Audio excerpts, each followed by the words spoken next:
started my career when I was a teenager, and I visited my grandfather, who was a very keen amateur photographer.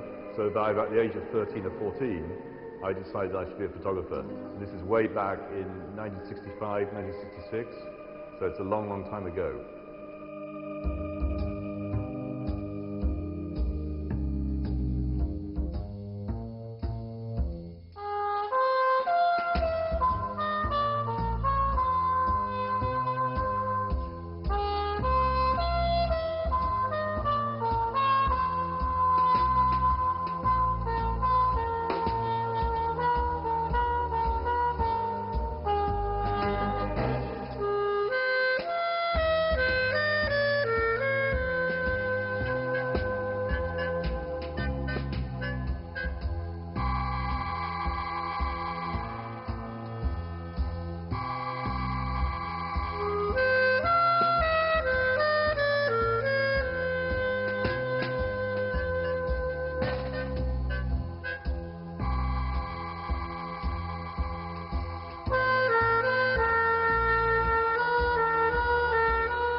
I mean, I've done a project about the middle classes. I did that in the 80s. But now I'm working on a project called Luxury, which is people and money. And I've been to art fairs, I've been to horse racing, I've been to fashion shows, I've been to events where the wealthy people have shown off their money. This will come out as a book next October, and it'll be like an epitaph to this whole era we've had over the last 5 or 6 years of the economic bubble and the world getting richer and wealthier, and as we all know, it all came to an end as the bubble burst. So it's like looking this side of the bubble back at the last 5 years with the economic activity that has been throughout the world.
This project about playas or beaches in Latin America is something I spent 5 years shooting on and off.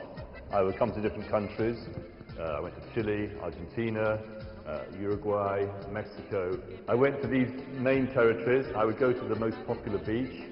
So in Argentina I went to Mar del Plata, which is fantastic. It's very much like, it's sort of set in the past. It's how I imagine Coney Island must have been in the 1960s. Lots of people, full of energy. I really liked it. I thought it was quite amazing. Very dirty water, lots of rubbish, but a lot of atmosphere. And so one of the purposes here is to try and look at these different countries and how their beaches are different. In Argentina, it's very different to Brazil, and Brazil is very different to Mexico. And in a sense, it's nice to go around the exhibition and try and identify the country before you read the label. That's almost the quiz, the invitation I give to the viewer to try and identify the countries.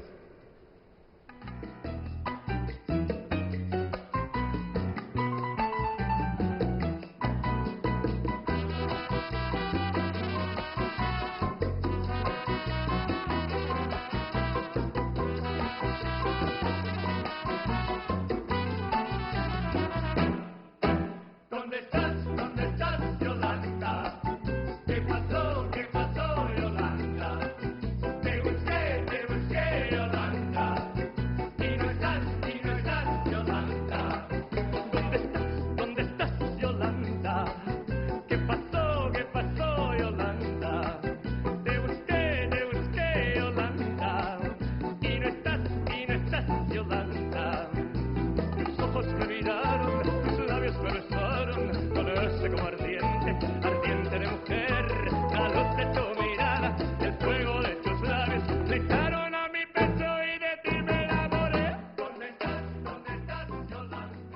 I guess humour is part of my makeup. I'm an English photographer, and one of the things we're still good at in England is making tea and having a sense of irony. So inevitably, because I'm an English photographer, there's a sense of irony in my photographs. So this is something I like to use. It makes images more accessible. It gives people a chance to come to the picture easier. There's often a sort of joke, but there's also a very serious level to my work. So I like the idea of it having a sort of irony and some humour, but also that contradiction, which is a serious aspect of what I do. So although the work on one level may appear to be flippant and ironic, it's actually, I hope, very serious as well.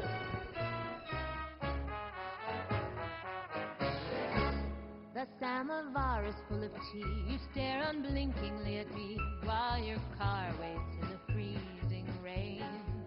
I know your soul calls Moscow home, but your heart belongs to Rome. So for years I've followed you in vain. But oh, will you ever know what you are? Dos Vidania, mio bambino. Dos Vidania, mio bambino. There is a place where only you alone go. There is a world that only you alone know. I mean, my view has changed over the last 40 years since I've been photographing, and the world has changed. When I started out, I was really trying to make a celebration of life through photography with black and white. Now, of course, it's much more of a critique. This is, in fact, it's a much more gentle exhibition compared to the ones I do normally. This is almost like a celebration of the different cultures of beaches in Latin America. But most of the work now I do is a critique of society.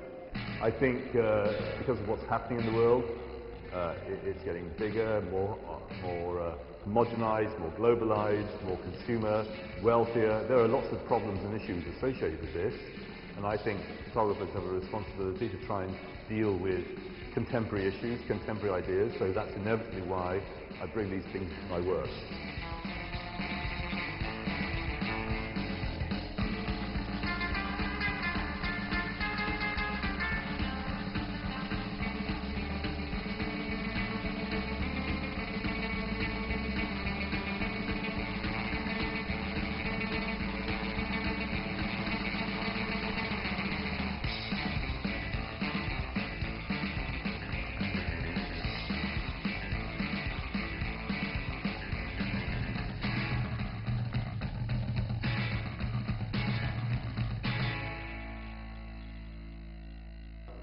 I mean, I think American culture is an important, integral part of every country in the world now. I particularly looked at this when I photographed in Mexico.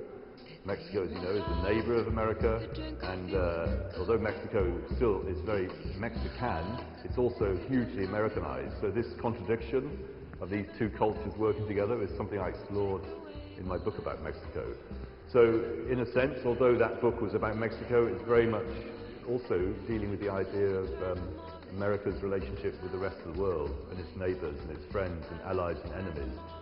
And of course, we're all becoming more Americanized, even here down in Buenos Aires.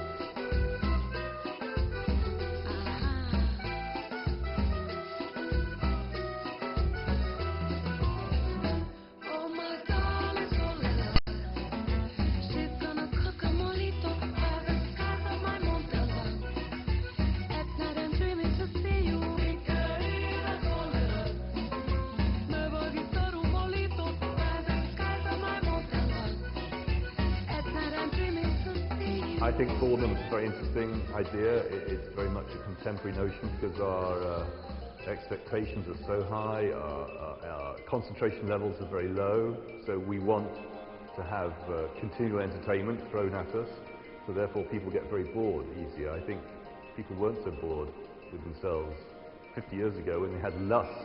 They didn't have television particularly, they didn't have so much inspiration and things to sort of inspire people. So I think boredom is a modern phenomenon, so I like the idea of working around that. I often introduce it into my work.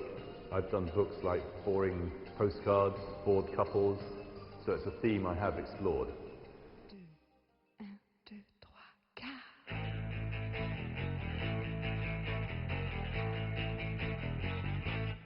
forget the night when the day begins. Don't forget the night, 'cause just the finish. Don't forget the day, wow, just a living. When the day begins, don't forget the night. When the day begins, don't forget the night. It's just the finish. Don't forget the day. Well, just 11. Don't forget the night. 1, 2, 3,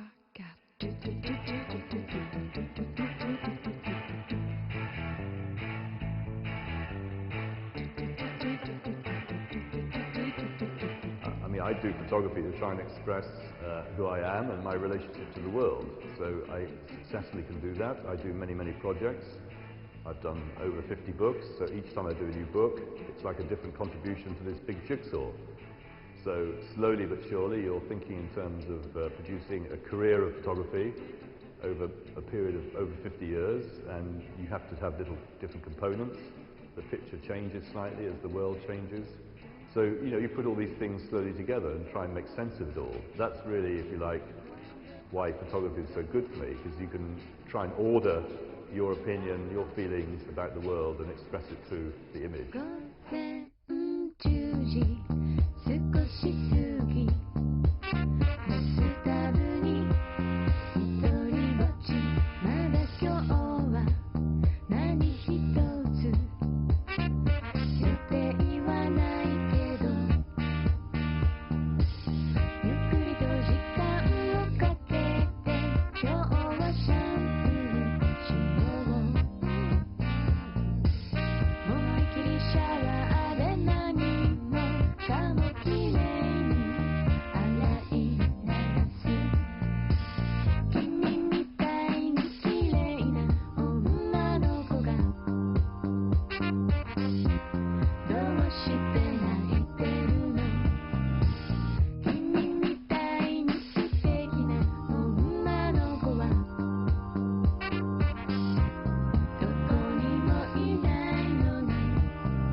I'm a Magnum photographer. Magnum is a cooperative. People say that it's the oldest cooperative in the world, and this is where I do all my commercial work through them and sell my pictures through the library. And all the assignments that I do come in and they dealt with by Magnum. They agree the fee, do the contract. So they look after my, if you like, my career, and I give a percentage of the fee to Magnum, which helps to pay for the services that I need.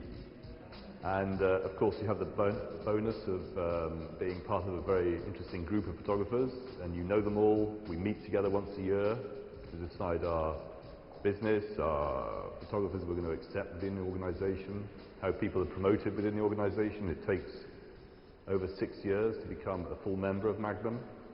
And I feel very comfortable there. I like the idea of this independent cooperative when we're surrounded by the big people like Corbis and Getty. And it's also very good for us because we're now represented by Latin Stock here in Buenos Aires and all of Latin America, which means we have a presence here that we didn't have before. So this is a very good move for us, and Magnum photographers are very happy about this new relationship.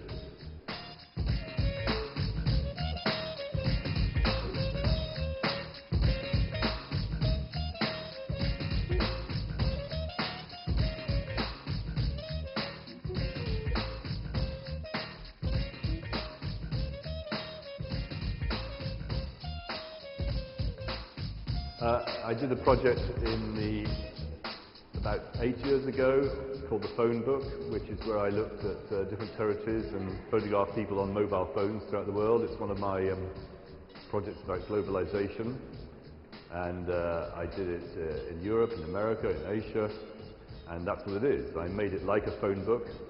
It had thick newspaper to give it some bulk, and it was like an index of people on the phone throughout the world.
I guess my main goal is to find all the books that I haven't found yet, which I know must be out there. When I went to the the Latin American Photo Forum in Sao Paulo in 2007, many of us there were very interested in books, and it occurred to us that there wasn't really any decent survey of books from this territory. So we got together and decided to try and edit and make and compile a book about this. We found a publisher in America, one in Brazil, RM in Mexico, so it'll be available here as well in Buenos Aires. And it's been a fascinating project, trying to locate the books. People don't know what's out there. Even in a country like Argentina, you meet Argentine photographers. They don't really know, apart from maybe the very famous ones like Coppola's Buenos Aires in 1936, the books that are around. So it's been a very big challenge, an interesting challenge to try and find these books. And as soon as I finish these interviews, I'm going out back to the bookshops of Buenos Aires to see what else I can find. En vie qu'au-delà des mers, là-bas sous le ciel clair, il existe une cité au séjour enchanté. Et sous les grands arbres noirs, chaque soir, vers le s'en va tout mon espoir. J'ai deux amours, mon pays et Paris. I guess the most important thing that I've done is to look at the whole way in which society has become more consumer-orientated. It's become more globalized, and trying to interpret that through photographs is not an easy thing, but that's the thing I've tried to do. And I think that's probably the best contribution that I've made to this ongoing, amazing photographic culture of which we're all part of.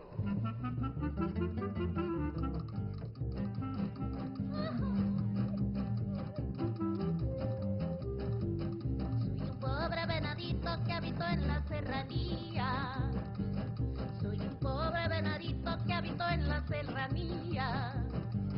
Como no soy tan mansito, no. Al agua de día, de noche poco a poquito, y a tus brazos, vida mía.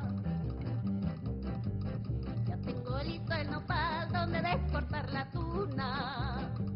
Y ya tengo listo el nopal donde descortar la tuna. Como soy hombre formal, no me gusta tener una, me gusta tener de a dos, por si se me enoja alguna. Ay, vaya filosofía, mira. Quisiera ser perla fina de tus lúcidos aretes. Quisiera ser perla fina de tus lúcidos aretes. Pa' ver besarte la orejita y morderte los cachetes, siempre van a ser bonitas si esto a mí me compromete.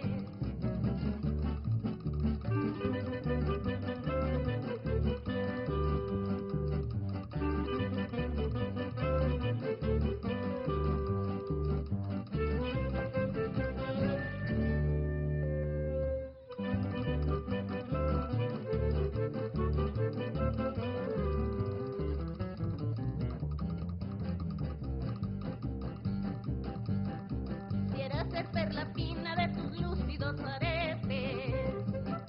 Quisiera ser perla fina de tus lúcidos aretes. O pa' besarte la orejita y morderte los cachetes, que te van a hacer bonita si esto a mí me compromete. Ya con esta me despido, pero pronto doy la vuelta. Ya con esta me despido, pero pronto doy la vuelta.